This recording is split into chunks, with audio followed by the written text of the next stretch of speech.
it's all about saying what you think. If artists don't say what they think, well, what are they doing? It's their obligation to say what they think, no matter the cost. If you have a different opinion, so what? Like, isn't that the beauty of life, that people have different opinions?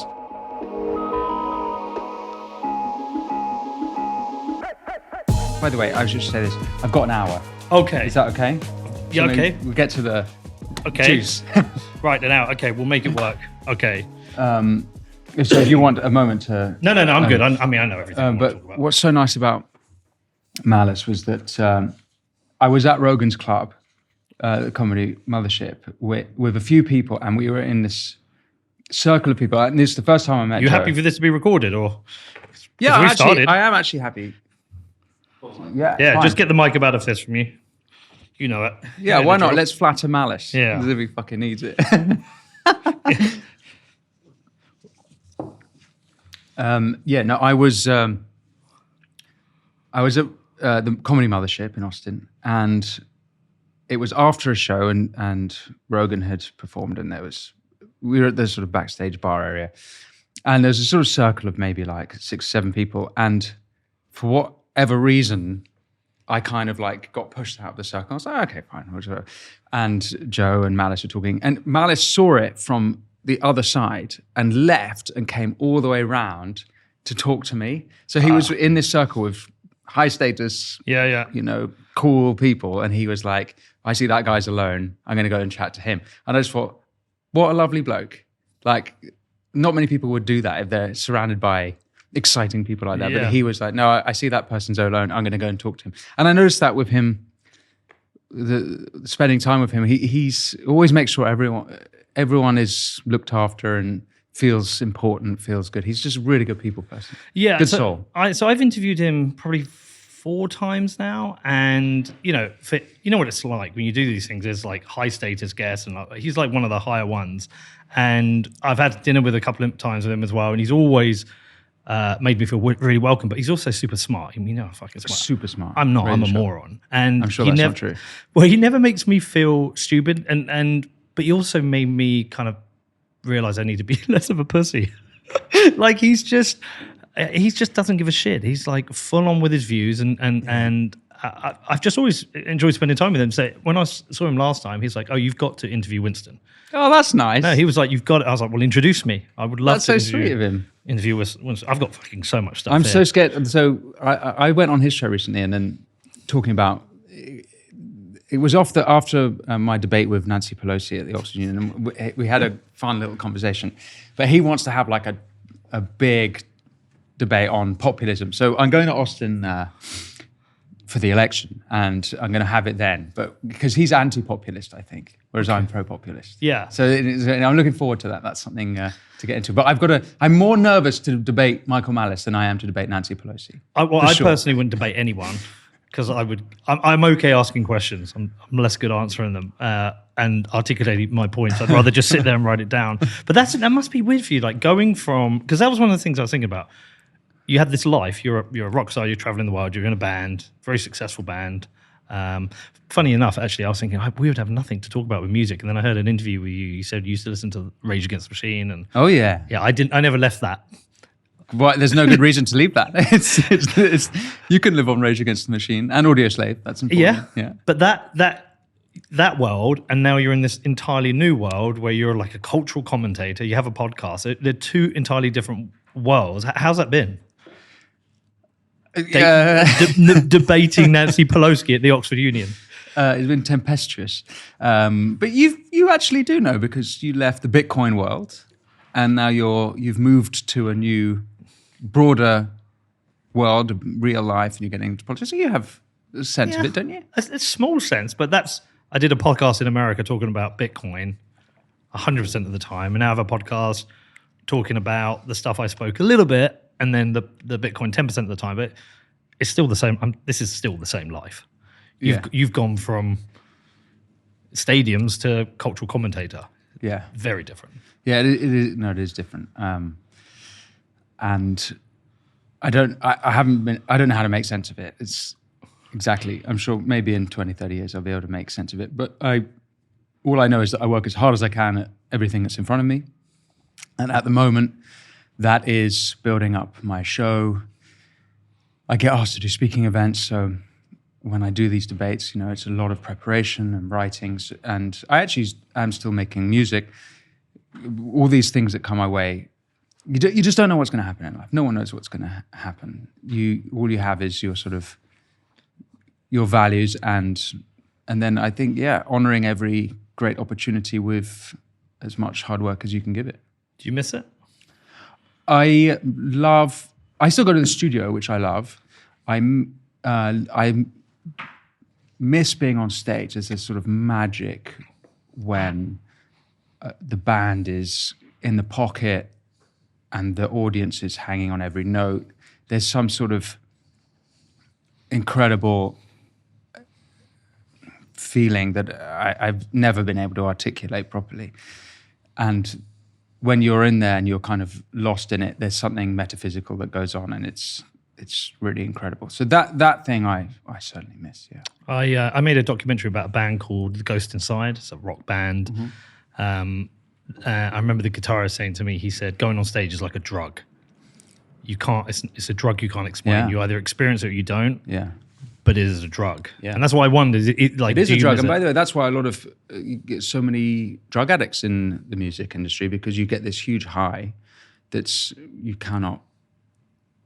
That just you're filled with dopamine and serotonin, and all these things are pumping through your veins, and then you come off stage, and so many rock stars want to keep that going, and so they'll start doing drugs, and then they get addicted, and it's terrible. I mean, I have at least 3 friends who died in the music industry who died of heroin overdoses.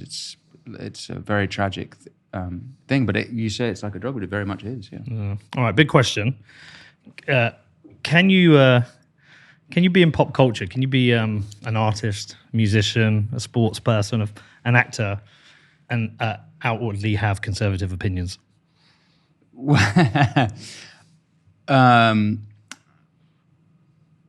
I think you can. Nick Cave would be an example of that, prominent example of that. And there are other examples. I think it sort of depends on where you are in the hierarchy. So another counterexample might be Ariel Pink, who is a cult indie musician, put, I think, nearly 20 albums out or something like that, or maybe a dozen albums over 20 years, was in the studio writing with Miley Cyrus, The Strokes. Everyone would bring him in as this kind of the weird influence to weird the music up.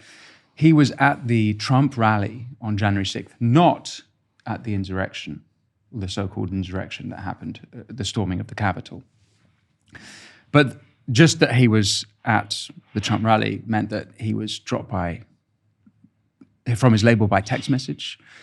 There was something like 120 articles just completely tearing him apart, various accusations, and he lost it all. And it's taken him a while to build it back, and he is building it back. But that's, I guess, complicated, because what happened in 2020, 2021, what happened to him, what happened to me, and several other comedians, musicians, and actors as well. If you think of Gina Carano, mm-hmm. and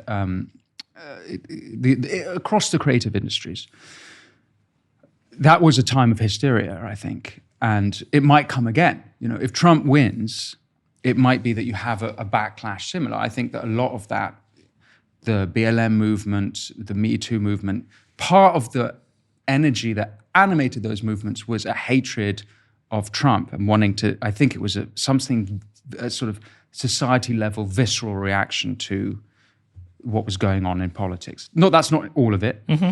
but that's part of it, I think. So maybe that was just a weird time, and maybe your original question, can you have conservative opinions and be in the creative industries? Maybe you couldn't then. Maybe it's different now, but I'm not sure. But I know a lot of people with similar opinions. I wouldn't say my opinions are conservative, but I have a lot of friends in the industry still who are very well known, who have very similar opinions to me, but they won't say anything. Well, that's why I said outwardly. Conservative opinions. Yeah, they probably keep their job, but they probably don't. Most of them would probably keep their job, but they wouldn't want to have to deal with the backlash involved, the kind of media backlash. Which is a shame, because rock and roll, it's all about saying what you think. If artists don't say what they think, well, what are they doing? It's their obligation to say what they think, no matter the cost. Do you think there's a... Well, I had you down as somebody who has some conservative opinions. But maybe I've got some conservative opinions, for sure, yeah. Some libertarian kind of... I would say I'm a liberal, not a libertarian. Okay, fair. I consider myself somebody who is relatively conservative, but not a voter of the Conservative Party. Right. I've just got... Reform. Yeah, well, not even that. I just don't vote anymore. I think they're all fucking morons. Yeah, you and most of the country. Yeah, and but I know some of my conservative opinions some people struggle with. Whereas I think you can be outwardly progressive and be embraced by the creative industry. Yes, for sure. Absolutely. That's the case. Do you think that is stifling debate then? And that is in itself some kind of a form of self-censorship, really?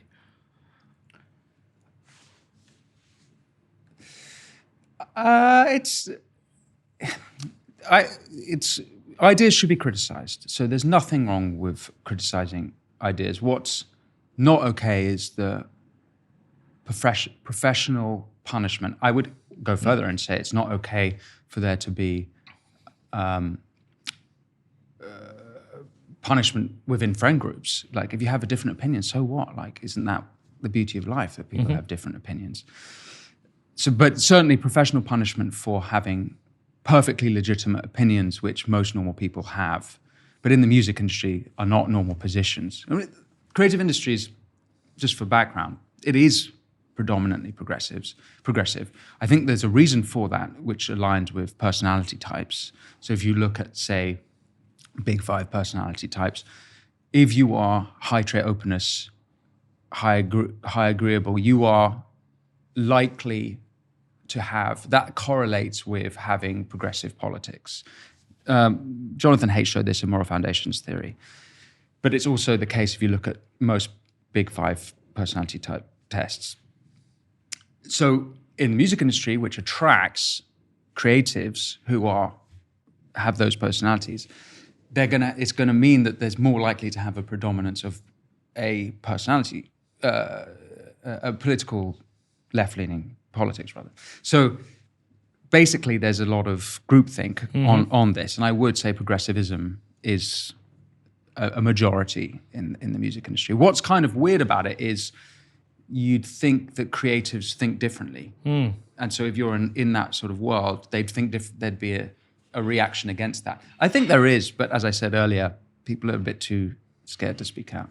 You've probably told it 100 times, I'm bored of telling it, but for context of people listening, it'd probably be useful to at least give a bit of the backstory while they empty bottles outside. What happened with... We'll take that out in post. Yeah. So I was in a band called Mumford Sons for 14 years, from 2007 when we founded the band, until 2021. In March 2021, at the height of the pandemic, lockdowns, through which I was tweeting and posting on social media the books I was reading to my not very many followers, I tweeted about a book. I tweeted positively about a book by Andy Ngo, who's an American conservative journalist that was documenting Antifa and the BLM riots through 2020 and a bit before. But that sort of period, specifically in America, basically before and after the George Floyd killing. And that ended up being a complete shit show. What started with a Twitter dog pile soon infiltrated my life, my professional life, and my friend's circle. And under considerable duress, I published an apology because I wanted to protect my bands from this dog pile, my bandmates. And personal choice, the duress you felt for others or pressure from others? Both. Okay. Yeah. I wanted to make right a bad situation, but I was also, if I didn't do that, I wouldn't have had the opportunity to continue. And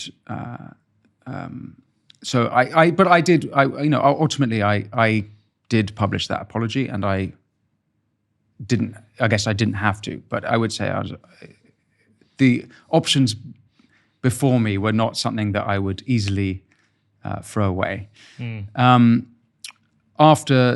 the coming months, that apology ended up being a source of shame for me, and those were tricky months. Eventually, I came to the conclusion that I couldn't live with the apology, but it was made clear to me that standing by my opinions was upsetting to my bandmates. So I decided the best thing I could do was leave the band.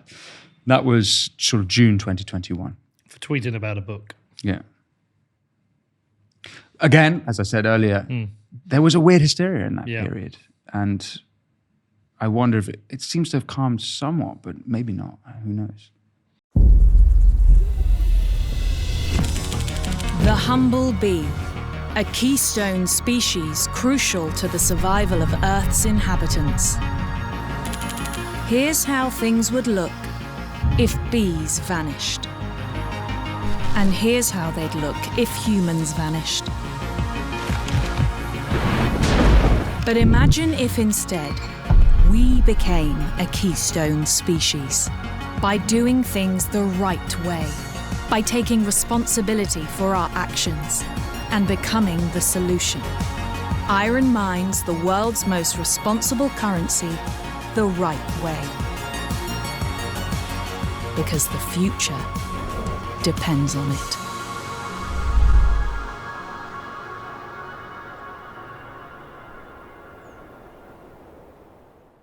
But it's not like you were on some kind of anti-progressive tirade. The book's a well-respected book. He's a respected journalist. He did uncover some really uncomfortable things about Antifa. Well, he was attacked himself. He was attacked twice. The second time he was attacked was in that period between publishing my apology. By the way, I mean, it was not just on Twitter. It ended up being like a segment on Tucker and The View, everything. It was astonishingly, it went up all the trending ranks. And it seems crazy now because it's such a non-story, but it really ended up blowing up. He was attacked again in that period, and my apology felt like I was basically on the side of the attackers in that. So I couldn't live with that. I don't even think this is truly appreciated, but in the first 2 weeks after George Floyd, 19 people were killed.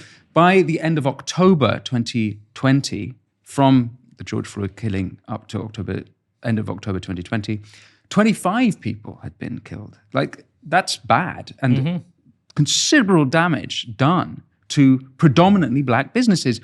The BLM riots were supposed to be for black lives, but it was black lives that were hurting. It seemed to me, but it was an odd thing. You couldn't talk about it. One thing about the book, which I think appealed to me, was that I was frustrated and remain frustrated at how mainstream media seems to just avoid even commenting. It's you know what Malice would it's say lies right by now? omission.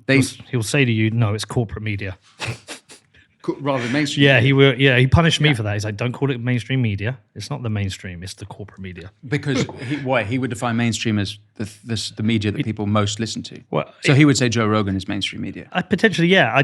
I haven't questioned that way. It's more that it's corporate media. It's corporate finance. Yeah, it has absolutely financial interests and political interests, which it always supports. Absolutely, which is part of the problem why I think we are where we are. Yeah, I'm happy to call it corporate media. Yeah, yeah. Look, it's I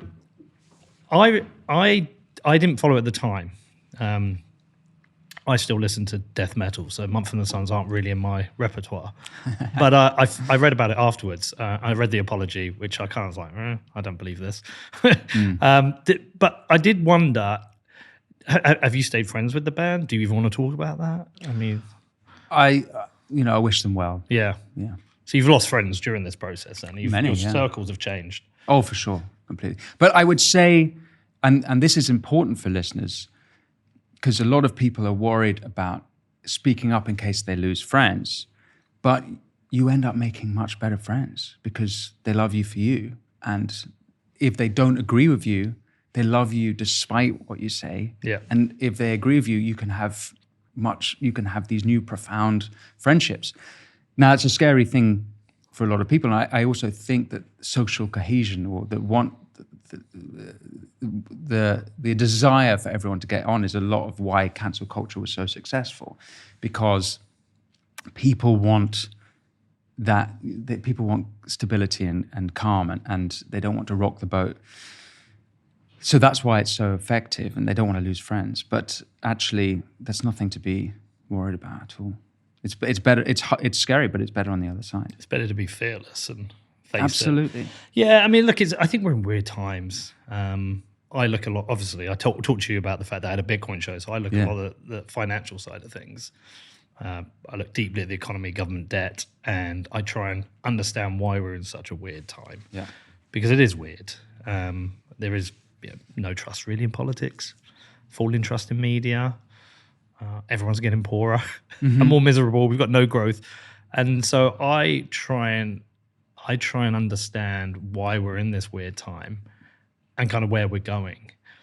And like you, I'm concerned about the nature of discourse at the moment. That there's no discourse on television or that I follow. I think this is of interest. It's always podcasts. It's like I say, I listen to Rogan. I listen to yours now. I've listened to about 3 of your episodes now. Thanks for listening. No, it's good. Great title. Which guests did you listen to? So I listened to I'd have to, let me tell you the ones, because I don't know them by name, but they'll show you where I've played them. I mean, Douglas Murray, of course. That was his first. That was your first episode. That was out in Israel in January. And I'm currently listening to Sunil Sharma. Sunil Sharma, yeah. He's a rising talent. I'm impressed by that guy. I did a bit Ashley Rinsberg. I wasn't too deep into that one. Douglas Castle, I listened to on the UK riots, because the UK riots were a weird thing as well. Yeah. So I've been skipping around, but I listened to obviously your Oxford Union speech. Fucking brilliant. You know, I'm sure you'll find this on your show, but the failure of Malice's corporate media is that they avoid topics. So as per earlier, they avoided speaking truthfully about the BLM riots, the BLM organization, which is an extremist Marxist organization. And they leave gaps in opportunity for alternative media, which now might be technically mainstream in that it's way more people watch and view it. So I found this with the show, so there's certain topics, let's say the English riots, although a couple of my videos were throttled by YouTube on that. That's another conversation. But I've done a couple of episodes on Islam, for example, with Ayan Hirsi Ali and Ibn Warwick. Crazy good numbers, just astonishing. And I'm no expert on those topics, but it's because there is a desire. The vacuum created by the mainstream media means that alternative media can flourish. And so in that sense, our job is kind of easy. We just have to, if it's set up, it's there for us to just take it, I guess. Yeah, with an infrastructure of 3 people in a studio in Soho. Yeah. Look, we've 870 episodes we've made over the life of it. Wow. 50 million downloads. Wow. Like we've sacrificed a lot now by expanding beyond Bitcoin, but we've been able to open this up and have these conversations without any because fear. mainstream media don't do Bitcoin properly, right? They don't cover Bitcoin pretty much at all. I mean, I think. So one of the biggest stories of the last decade, and they don't touch it. It's just a perfect example. At a time of huge inflation, at a time where a lot of economists are talking about a return to a sound money standard, maybe not Bitcoin. They don't always associate it with Bitcoin. The most successful investment of the last 15 years, the recent ETFs were, I think, the most successful ETF launch. But not only that, the worst thing about it is you'll see a writer write about, I don't know how much you know about Bitcoin, but they'll write about Bitcoin and criticize it. It's like in the FT.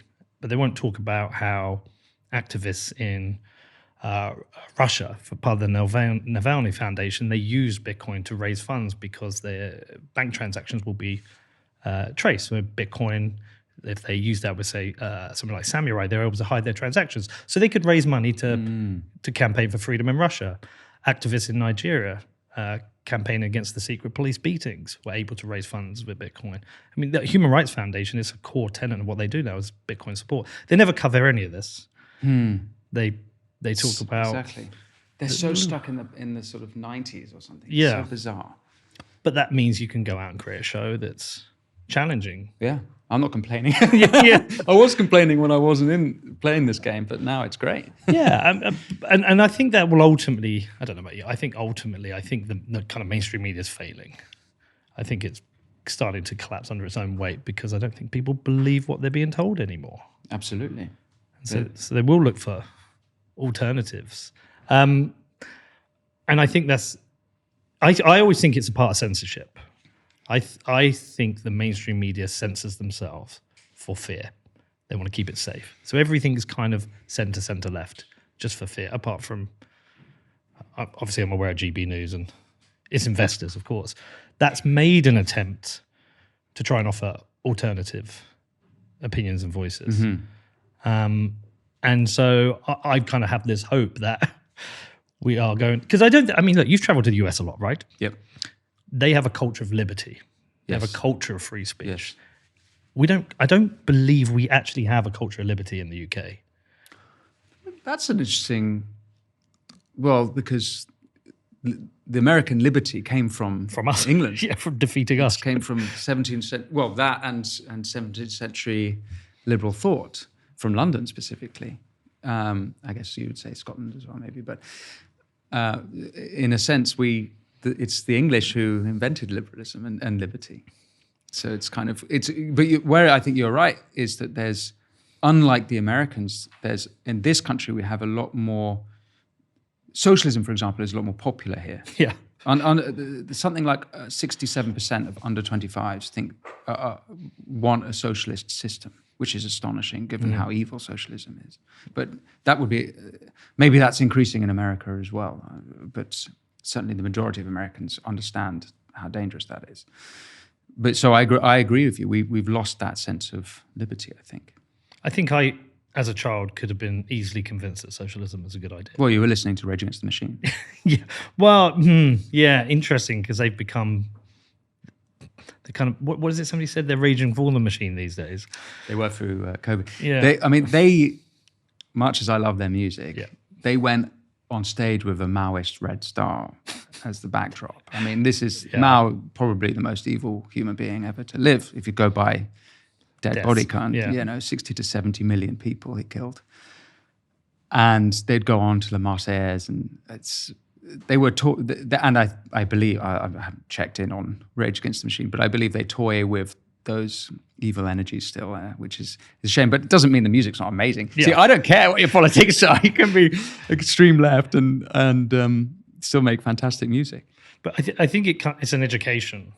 It's a problem with education, I think. I don't think, in America, they recite they recite the Bill of Rights. They learn the Constitution, the importance of the Constitution. First Amendment, everybody knows it word for word. They have a culture of liberty, and they always want to defend it. I was with a guy yesterday, a guy called David Zell. We were talking about it. He's like, most people defend it without even knowing why. You ask them why free speech is important. They might not be able to articulate it, but they know it is important. They know they have to defend it. I don't think we have that culture here. I think we willingly sleptwalked into a high tax, high spend, high surveillance, high interventionist, and I would call it a uniparty now. Absolutely. And I think we sleptwalked into that. And I don't know how we get away from it. I'm trying with this. Yeah. But yeah, if it's 14 years of a conservative government and there's the highest taxes since the war or something crazy like that, what can you imagine from a Labour government where our current Prime Minister openly says he's a socialist? We're in real trouble. I totally believe there's a uniparty. These Westminster elites have completely the same opinions. They're almost interchangeable. We'll see what happens next with the Tories. I mean, I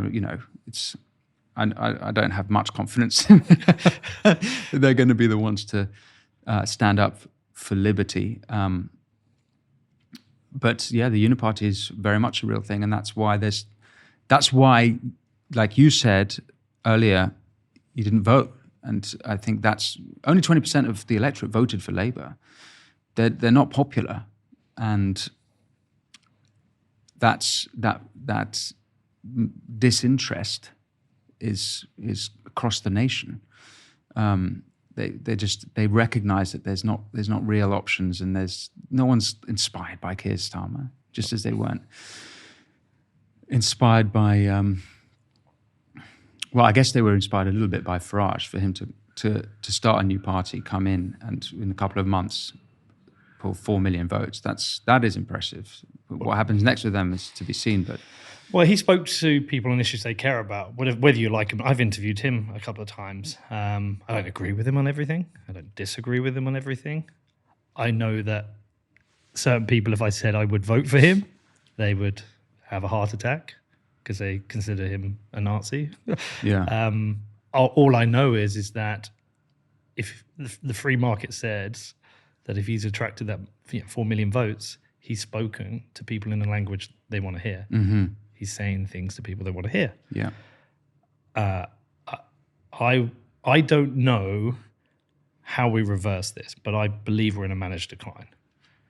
I think as somebody who runs businesses, I see the high bureaucracy, high tax. It's very hard to, I've got one of my businesses is a bar. It's very hard to make a profit at the moment because people have got less money to spend, and we've got higher taxes and high bureaucracy. And so I kind of believe we're in this just like slow managed decline. And I don't know how to reverse course the action, but I don't think it will be solved by politicians.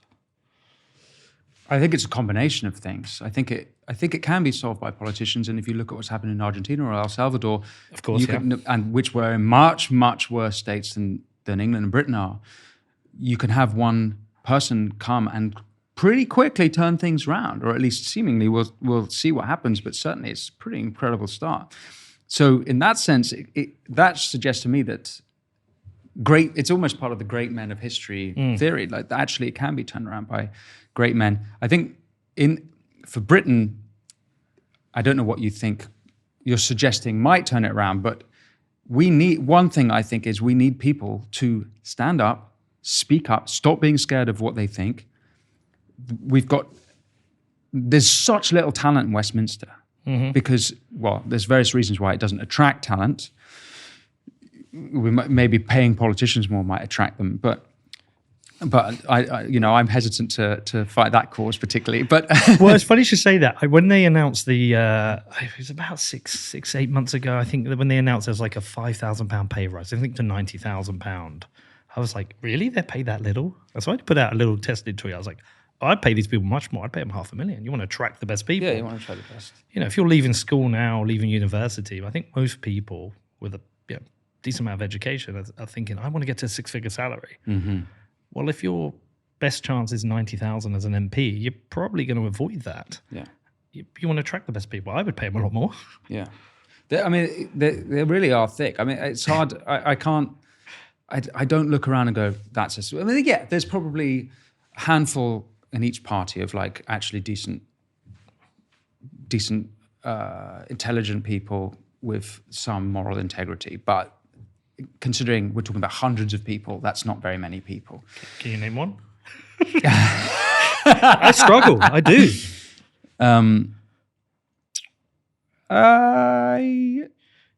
I'll have to think. I'll come back to you. But you could very easily name Bukele. You very easily name Milei. People who come with different ideas. Yeah. Have you been out to El Salvador? No. Have you? Yeah. I've interviewed. Oh, Bukele. he's the Bitcoin president, isn't he? Tell me about Bukele. He has an imposing figure.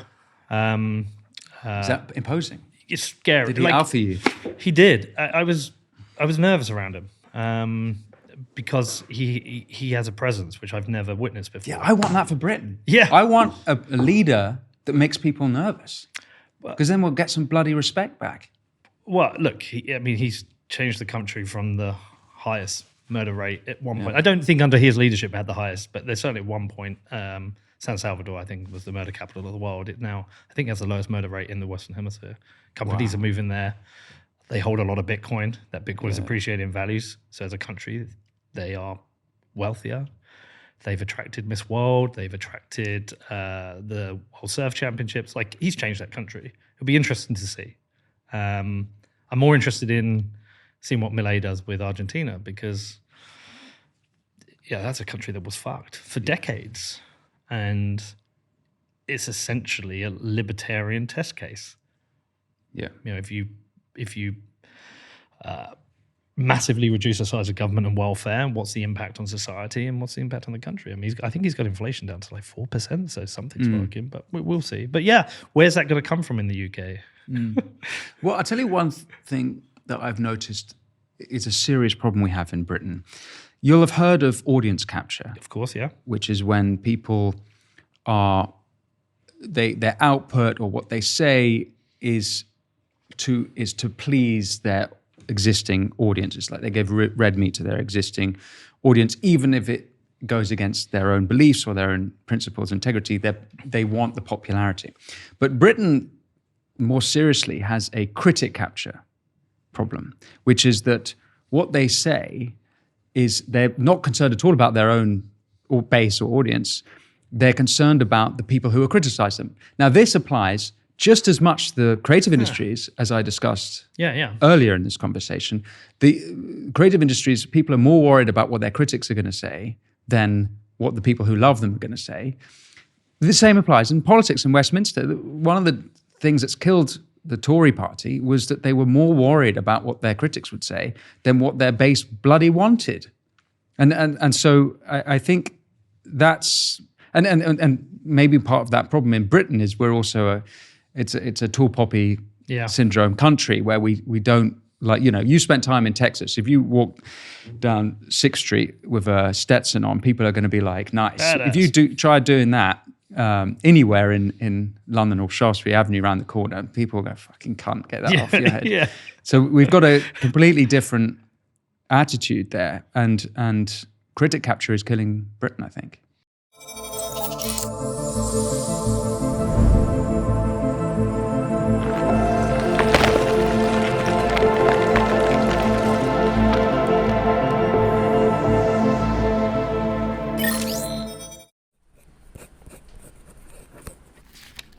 Very important that you don't lose this, okay? This is your inheritance through Bitcoin. Let Bitcoin rip. Don't rip up your Bitcoin. Set up inheritance with Casa. Yeah, I've never thought about that. Mm-hmm. Yeah, I guess we just need to. I think we need to just then create a culture of bravery, a culture of free speech, which I don't think we have here, which is also a problem we have because of the judicial system. I was in a 5-year lawsuit for some tweets. I'll tell you about that later. But So tell me about it now. As a guy called Craig Wright, he said he invented Bitcoin. He didn't. He's a liar. He's a grifter. So I told him, I said on Twitter, you're a liar and you're a fraud. And he was backed by a billionaire called Calvin Ayre. So they sued me in the High Court. 5 years. My legal fees were 1.78 million. And I'm okay in life, but that's crazy. I didn't have. How did they win? Well, funny enough, no. This Is is where it gets super funny. So he perjured himself during the trial, and so the judge, I lost the case on libel, but gave him a £1 judgment as a punishment for perjuring himself. He signed a statement as a statement of truth with a bunch of lies about the impact on his life my tweets have had. And so £1 judgment flips it and makes me the winner. But the guy was suing, lots of people were suing developers. It's really important in Bitcoin to protect the developers. They're the most important people. They're the backbone of what we have as a system. And Jack Dorsey stepped up and said, not having this. So he put the money up to sue him. And he got absolutely destroyed in the UK courts. The judge declared he was a fraud. And myself and various others got worldwide freeze injunctions against his assets, and so we get our money back. But the point of it was a 5-year lawsuit. It should have been a slap case. In the US, the case wouldn't have gone to court because it was a slap case. We don't have slap protection here in the UK. If I'd have lost, he hadn't have perjured himself, I would have owed his legal fees, which were about 4 million, which I don't have. So what would have happened was everything I had would have been sold, apart from my house. I'd have kept my house for a year, lost all my businesses would have been sold, everything I owned would have been sold, based on a lie and exploitation of the UK courts. And so I'm often trying to discuss the ideas of free speech with friends and people who think hate speech laws are a good thing, trying to say to them, but what you don't want is exploitation by the wealthy who can weaponize the judicial system against you, which is essentially what happened to me. So I got very lucky in the end, but it was scary. Yeah, I'm sure. And that comes back to that not having a culture of free speech here, which I don't think we have. And I think you've witnessed that. We don't have we certainly don't have a culture of it, but more concerning is Westminster doesn't have a culture of it. And you see that with Labour trying to overturn the new free speech czar and free speech university laws. It's like it used to be the left that were in favor of free speech laws, but it tells you, this is the same in America though, by the way, it's the Democrats are the same thing, but it tells you who has power. It's those who are against free speech are the ones who have power because they have something to lose. Why do you think it's flipped? Why do you think it's flipped? Why do I think it's flipped? Or when did it flip? Be a good question. I feel like it flipped with I don't have the historical context. If you ask me off the cuff, I would say it feels like we're in a world where you can community note a US senator for lying, which we often see with Senator Warren of Massachusetts, who is a professional liar and financed well by the JP Morgan. But in that kind of world where you can be community noted as a liar and you can produce direct evidence of lies, I think historically politicians before the growth of the internet and access to all kinds of information, they got away with lying probably a lot more, unless there was some deep investigative journalism done by, I don't know, some respected journalist. I think they probably just got away with being professional liars. I think it's harder to get away with. They're still getting away with being professional liars. Less so now. Less so to the extent whereby I think they're trying to suppress the problem. When you see John Kerry start to discuss the problem of misinformation, and we need to solve this problem. I expect it from James O'Brien and Tony Blair when they're having a conversation, because one's a war criminal, one's a communist. I expect them to want to control speech. When you see John Kerry, like, okay, there's an issue here. But John Kerry, his Democrat establishment, his Secretary of State under Obama, he's part of the very establishment who are against free speech. But he was always principled to me. Even if I disagree with him, he was a statesman. I always felt like he understood the electorate, my limited understanding of US politics. But I think now is that the professional liars are struggling. I think that you talked about Salvador and Argentina. What you have is politicians who've been probably a lot more honest with the people. And I think politicians who've historically been professional liars are struggling to make that flip themselves. So they want to suppress speech. I could be wrong. Well, whatever happened, it certainly got turbocharged by 2016, Brexit, Trump, and they believe they're in some sort of existential threat. That establishment, they were upended by it, and so that all of this disinformation, misinformation, counter-disinformation industry that's emerged is very much because of what happened in that period. There was probably bits and bobs happening before, but it really, at that point, they kind of went absolutely mental and completely hypocritical because they themselves are spreading disinformation. I just interviewed Miranda Devine, who's just put out a new book called The Big Guy about Biden family dealings. And she documents the Dirty 51 letter, which was complete disinformation of 51 former CIA agents saying that the Hunter Biden, pre-bunking the Hunter Biden laptop story as being, had the hallmarks of Russian disinformation. But we know it's completely true, that Hunter Biden laptop story.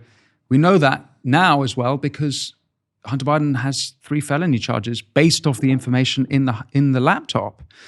So it's the same establishment that are fighting free speech and using disinformation as an excuse to do it are deliberately using disinformation. The big question is whether they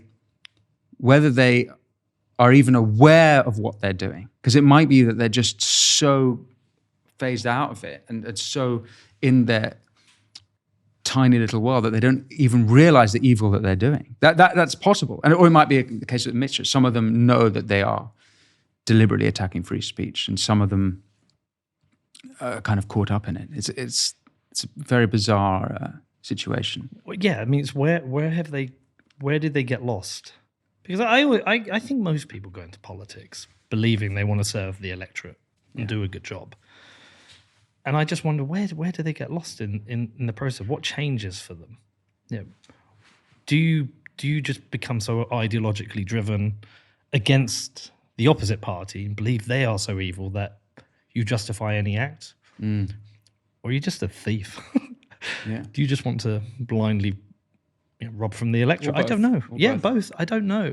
But I find it confusing because I think it's an honor to serve your country as a politician. You're serving the electorate, trying to make their lives better.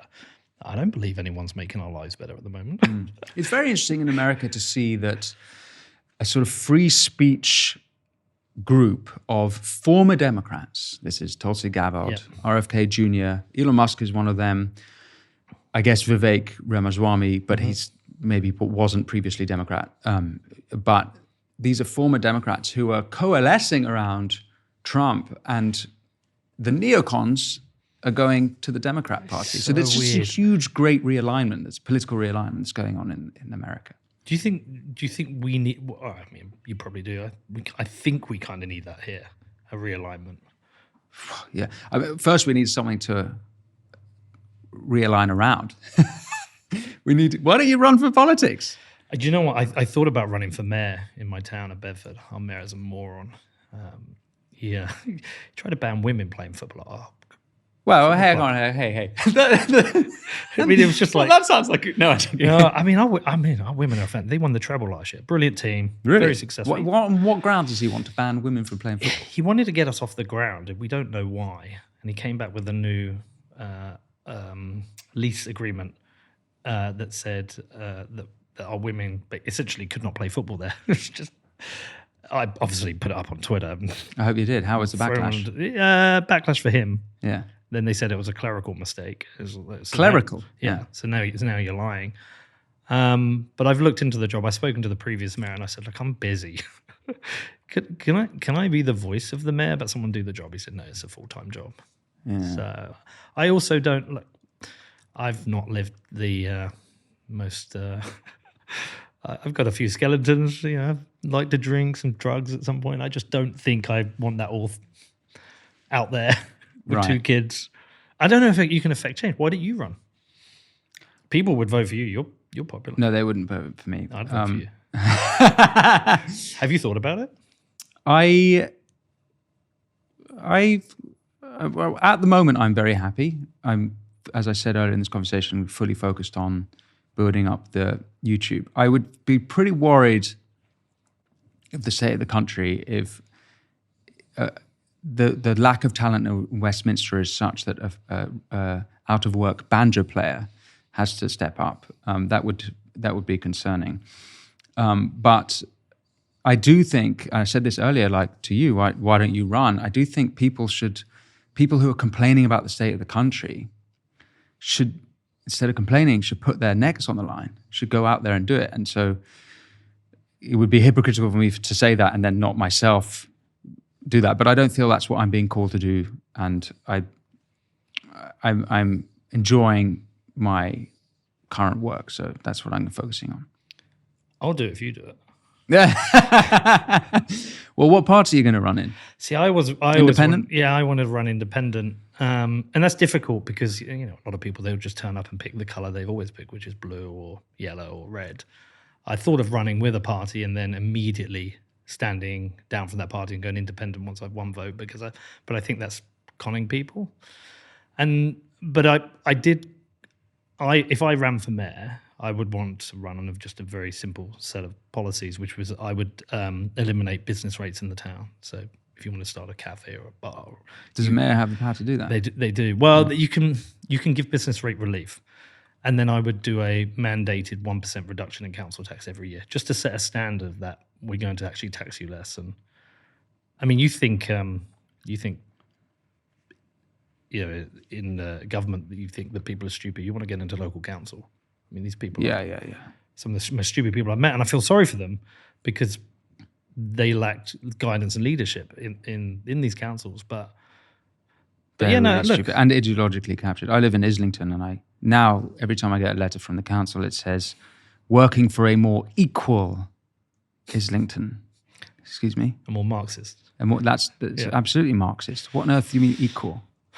Well, I think like you. I mean, I think doing this, if this show will grow like the previous show, be more successful, and I also just have this fundamental belief that if more people hold Bitcoin, because I think the root of the problem is financial.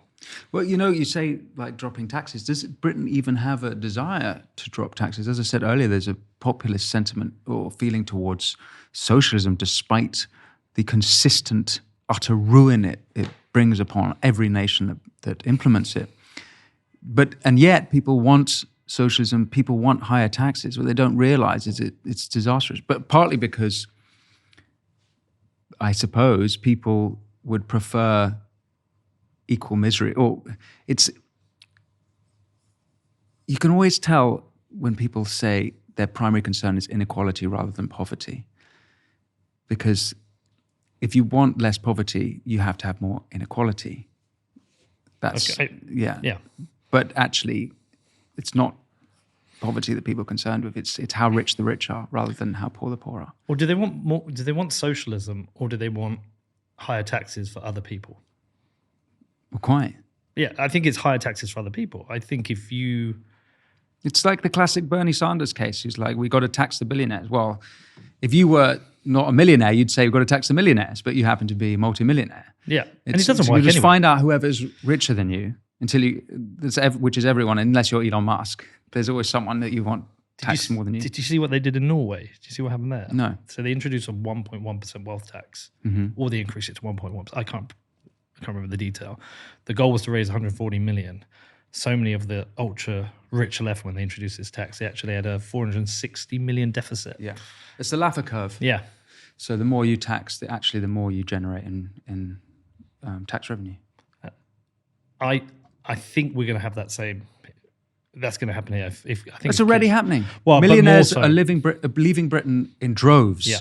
We have. I think we're second to only China with millionaires migrating, but China's population is 1.5 billion. It's hard to leave. Britain. No, China. It's hard. Well, they stop you sometimes. They do. But They I have their think means. I'm conscious of your time, but I do think. Well, to sum up, I think we are at a difficult time, but it's going to. I think we're going to need more open conversation. I think we do need to have people put their necks online. I do think we need MP Winston Marshall. I would vote. After you, Peter. I'll do it at the same time. Look, here's the other the downside about this is that if you are clearly a doer. Yes. If you want to get things done in life, don't work in politics. If you work in the private sphere, whether your ambitions are philanthropic, whether it's social enterprises or commercial enterprises you want to get involved with, you get them done in the private sphere. If you try and do them in the public sphere, you won't get anywhere, and you'll just find it frustrated. You're an entrepreneur. I'm the same. I have several businesses. I don't want. I know how hard it is to generate wealth. I know how hard it is to do these things. I don't need bureaucracy. And then if you're at the mercy of the blob, the civil service, let alone the electorate. Like how hard that is to get anything done would be so frustrating for people like this. And this is part of the problem why it's not enticing the kind of people we want. The prime minister we should treat it like a CEO of a business. Well, that's an why I'm important resistant. business. I'm resistant because I don't think I can get anything done. I think ultimately half the electorate will hate me because I'm trying to reduce taxes and I'm trying to make people wealthier or preserve more of their wealth. And so ultimately, I just think the best thing I can do is, if there is somebody else out there, maybe I support them and I just continue champion a better economic system and that people consider holding other things apart from fiat money, which is gold or Bitcoin. I don't care. Yeah. Just get away from that. I'm conscious of your time. We've used your hour up. Well, It's been a pleasure. yeah, thanks for having me on. Maybe let's do it again. Yeah, absolutely love to. And you know where I am. I think one of the answers to your earlier question about, I can't remember the exact question, but like, what can we do? You don't think it's politicians that can do anything. I think it's up to everyone. And I think you actually speaking freely and fearlessly is a big part of that. I hope that listeners follow your example. And same back at you. Thank you.